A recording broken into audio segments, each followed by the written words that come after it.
right?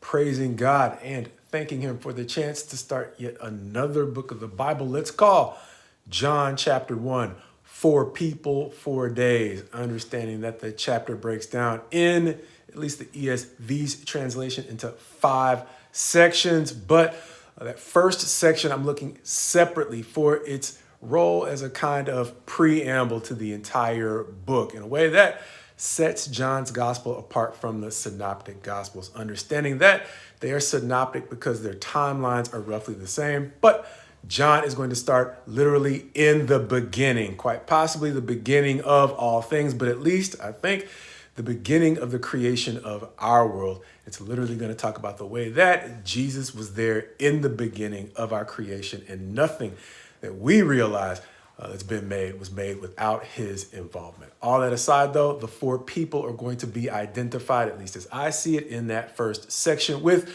the second portion of the chapter being broken down over 4 days. But let's just get into the chapter by reading from the beginning, where John 1, verse 1 is going to say, "In the beginning was the Word, and the Word was with God, and the Word was God. He was in the beginning with God.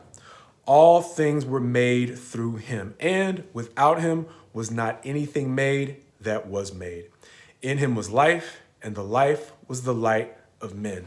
The light shines in the darkness, and the darkness has not overcome it." The first person or first being that we see coming into one of our roles in the first chapter is the Word, the next being John himself, picking up in verse 6, where it's going to say, "There was a man sent from God whose name was John. He came as a witness to bear witness about the light." That second description that we'll see of the Christ, understanding he was originally identified as the Word, now being described as the light, borne witness to by our second character, John. The third being not so much the true light. The true light is going to once again describe the Christ, but that's going to introduce us to verse 11, where we're going to see the third set of people. It's going to be his own people, where it reads, "He came to his own, and his own people did not receive him," introducing us to the fourth set of people that caught my attention in the first section, and that being the others, the rest of us, the Gentiles, for lack of a better term, where it's going to say in verse 12,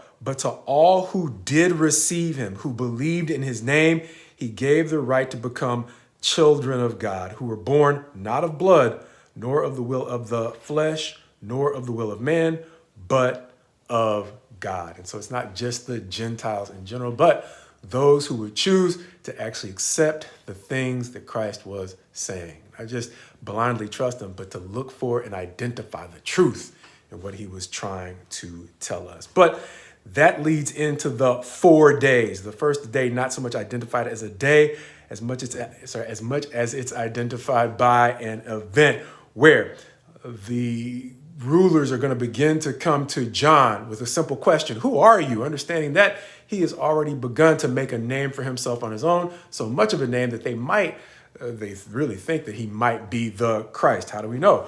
Well, they're going to ask him in verse 20, "Are you the Christ?" He's going to be like, "No, he's not the Christ." Next, they're going to ask, "Are you Elijah?" He's going to be like, "No, he's not Elijah." Then they're going to ask, "Are you the prophet?" I don't really fully understand who they're talking about when they say the prophet, but later days, more study, hopefully we'll figure that one out. But he's going to say, no, he's not the prophet either, but he is the one who the prophet Isaiah prophesied about when he said, see if I can find it. Yeah, verse 23. "I am the voice of one crying out in the wilderness, make straight the way of the Lord, as the prophet Isaiah has said." As fast forwarding to the next day, beginning in verse 29, we're going to see that he is going to identify Christ by his third identifying characteristic, I guess, in this first chapter, that being the Lamb of God. Understanding that he's already been, as we mentioned, referred to as the Word, then as the light, now being described as the Lamb of God. John is going to say something interesting in verse 31, saying, "I myself did not know him." Repeating that again in verse 33.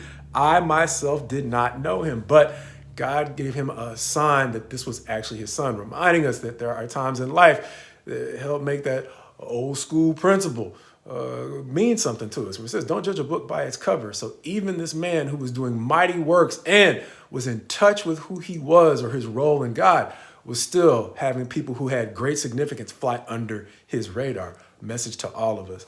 Understanding that, going on in verse 35, he is not going to simply recognize him as the Christ. He is going to take joy in the fact that he gets to pass the baton on to the Christ, not holding his own disciples so closely that they cannot find their own path, even if it involves them leaving him to now follow Christ, which is exactly what's going to happen on the next day in verse 35, where it says, the next day, again, John was standing with two of his disciples, and he looked at Jesus as he walked by and said, "Behold, the Lamb of God." At which point, two of his disciples begin to follow him, setting in motion what we begin to understand, which is one of those two disciples was Andrew. Then he will come in contact with Simon, who will soon have his name changed to Peter, the name that we will probably more famously recognize him by as on the next day, the final day of this chapter, that being, I think, the fourth day identified.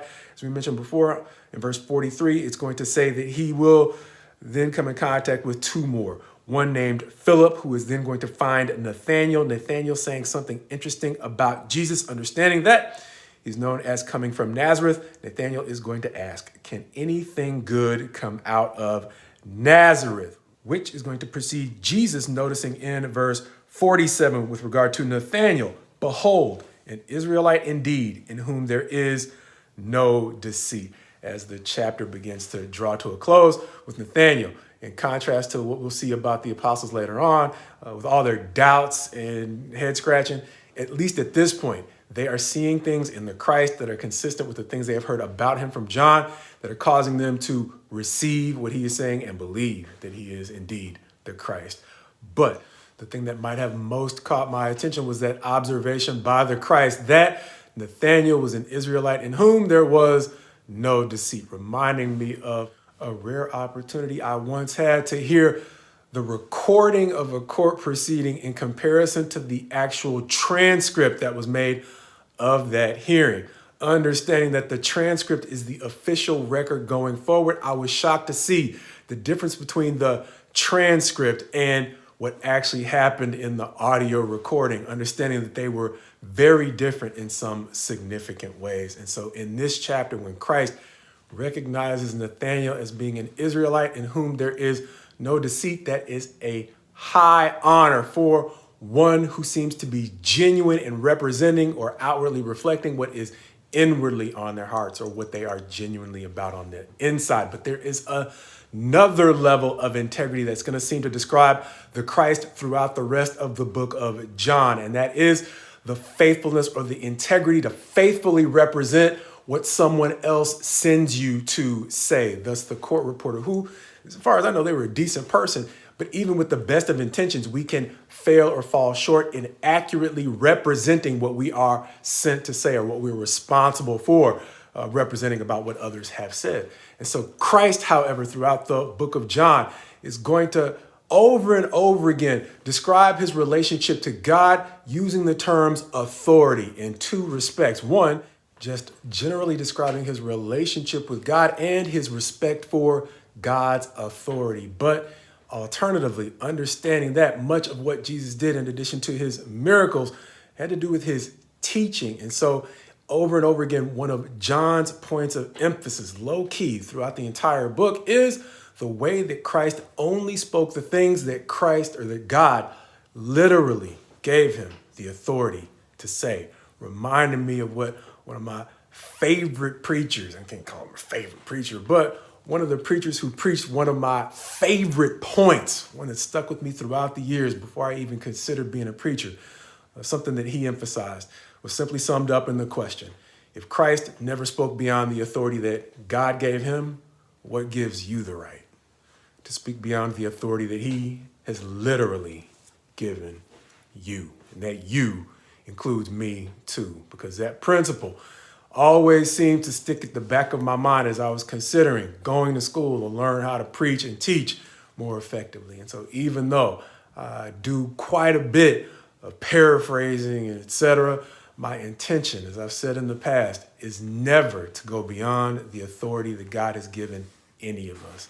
And so just as that transcript was a poor or disappointing representation of what actually happened in court, it seems that John's gospel provides some tools for us to allow God to transform us out of both habits that are a poor representation of what he has called us to be, and speaking words on his behalf that are simply a flat out poor representation of the things that he has called us to speak.